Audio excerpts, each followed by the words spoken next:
Geraldo at large. He, of course, has covered this story extensively for the past 5 years. We're going to get to what happens to him now when he lands there in Peru, but I want to start with something really fascinating. Was it coincidence? Was it not? But in Alabama yesterday, he was charged with extortion. Explain to me what happened here and how this is so relevant. You mentioned how intimately we have been probing this this murder for 5 years. You get to meet the families, you get to know the families, the Holloways, the Twitties. You live their misery in many ways, looking for leads. The evidence points at the guy. You can't quite get him. It's been an extremely frustrating time. And now you have this second murder. And now you have the possibility that Joran van der Sloot funded his trip from the Netherlands or from Aruba to Peru with money that he obtained somehow from the Holloway Twitty family. Let me explain that to me. Okay. This is a copy of the criminal complaint in federal court right now.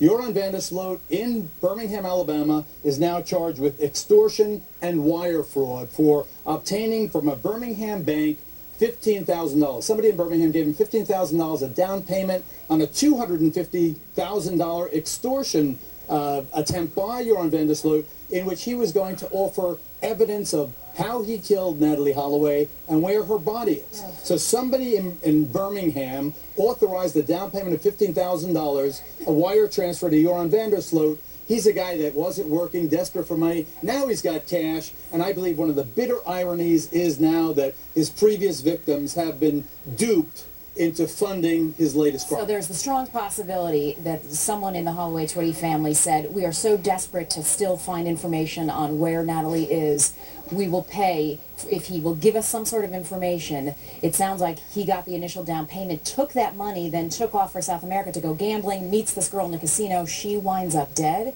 And he has enough cash to pay a $700 taxi bill. You know, the reports that he was penniless are not true. He is still being funded. He had capitalized this with one of the most cold-blooded, misanthropic, psychopathic frauds you can ever imagine. Imagine that not only does he kill their daughter, I allege, Natalie Holloway, but he is so cruel that he inflicts this subsequent punishment on these poor people. And you've talked to the family. No. Well, I talked to Paul, Beth's brother. I was with him on Fox and Friends this morning. Uncle. And then Natalie's uncle. And, you know, I made several calls to Beth. But as you can imagine, she is distraught and beside herself with these latest developments. Let's talk real quickly about what happens when he does land in Peru. I mean, Joe Tecapina, who's an attorney who has represented him in the past, said, oh, don't rush to judgment on this case. What is the evidence we know of? Well, there's a plethora of evidence. Unlike Natalie Holloway, where we had no body, in this case, the body was wrapped up in a rug or a comforter in the hotel room. There's a question why it wasn't found for 3 days. But her body, in the sense that she was beaten to death and strangled to death, will show ample evidence, DNA evidence, I believe, that Joran van der Sloot now is finally nailed for the crime of first-degree murder in the nation of Peru. And whether or not he'll ever come back to the States to answer these extortion fraud charges remains to be seen. I would just as soon have him rot forever in a Peruvian prison. This is what you call heartbreak all around. Geraldo. It is, but you know what goes around comes around. This SOB finally is caught. Geraldo, host of Geraldo at Large, I probably don't need to tell you that. Thanks for your thoughts. John?